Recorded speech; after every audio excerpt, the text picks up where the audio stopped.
Hi there, it's me again, Lavanya. We are going to continue the discussion on Unmai vilakkam, verse number 25. Just a small recap before we move on. If you remember, the disciple went up to the Guru and asked a very tricky question, but asked in a very simple manner. The question that was put forth was, Guru, can you please explain who am I?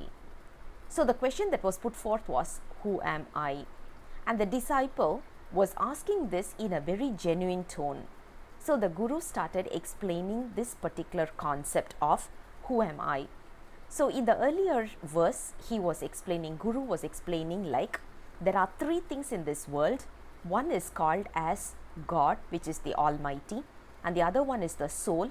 There's a number of souls that is there in this world, and then the third one is the non-living things. So he is going to explain the third aspect today in verse number 25. So let's look at the continuation. Thathuvangal aaraarum தம்மைத்தாம் என்று அறியா எத்தன்மை எண்ணில் இயம்பக்கேள் சுத்தமாம் ஆறு சுவையும் அறியாவே தம்மைத்தாம் கூறில் அவை இவை போல் கொள். He gives a very simple analogy because our human brain is designed in such a way you can relate to concepts whenever there is an analogy that is given. And the analogy must be something relating to what we are living in as of today. And the analogy that is put forth is very simple. He explains the taste. As of today, at least in Tamil tradition, we call it as 6 tastes. But in English, there are only 5 tastes that they are able to identify, and the 6th taste, they are not able to comprehend that. But for us in Tamil, in our tradition, we always try to make our each and every meal with 6 tastes. The reason being that there is a scientific reason for this. Each and every taste kindles certain operational factors in our body. For example, if you eat a lot of spicy food, your eyes will reflect according to that. Your nose will reflect according to some of the taste. Sweet, some of the taste buds will react to it. And liver functioning as well as, that's why when you say, a very practical example you will be able to see. If we are having too much of a indigestion problem, right? When we are suffering with indigestion, the first thing we will be craving for is a sour taste.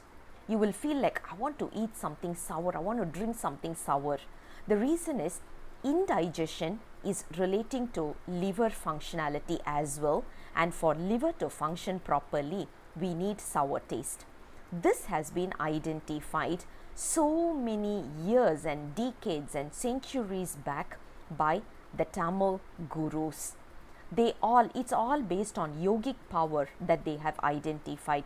So coming back to this particular verse, there are basically 36 Thathuvams that we have seen, and the Guru is explaining the 36 Thathuvam with a simple analogy of the 6 tastes.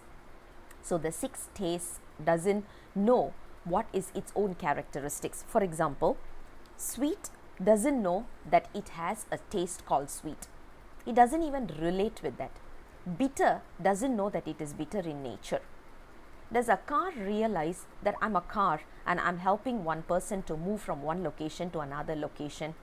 Does a flight realize that it is always going to fly in the air and it is picking up passengers from one destination to another destination? No, because those are all non-living things. It doesn't have any intelligence of its own. Now we may ask a question, how about algorithmic intelligence? Remember, algorithmic intelligence is planned and designed and developed by human being. So human being is the brain behind there. The software doesn't create for itself. So we can talk about the algorithmic intelligence, which is learning without a teacher. Yes, learning without a teacher is also programmed. So whenever you look at the root of it, it is always coming from human beings. So if you look at it, the intelligence in the non-living things are not natural in nature. So as the taste doesn't know what is its own characteristics, non-living things around us doesn't know what are the characteristics among themselves. That's the same way how the 36th Tattvam doesn't realize its own characteristics. Eyes doesn't relate that it must look, and the characteristic associated with that is to see things and perceive things. Imagine our eyes will be staring at something, glaring at something, but when our mind is not in that particular position, in that particular place, in that particular space, our eyes will just be staring at something in a very plain manner without even registering what we are looking at. We will be in a movie theater. It's so loud and clear, yet if our mind is not there and it is wandering elsewhere, our ears will not function. Which means the tattvams are designed in such a way that it doesn't know its own self and it doesn't perform its own functionality. If that is true, imagine a situation, a lifeless body.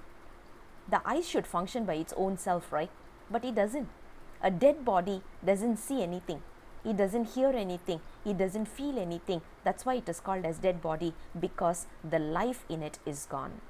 Now, that is the same logic we are using here. The taste buds doesn't know its own characteristics. Similar to that, the tattvams doesn't know its own self. Technical term, this is called as tattva darisanam, which means we are able to feel the presence of tattvam but without realizing that it is basically with realization that it doesn't function for its own self. With that, verse number 25 comes to a conclusion. We'll come back again with the next verse once again. See you guys. Bye bye.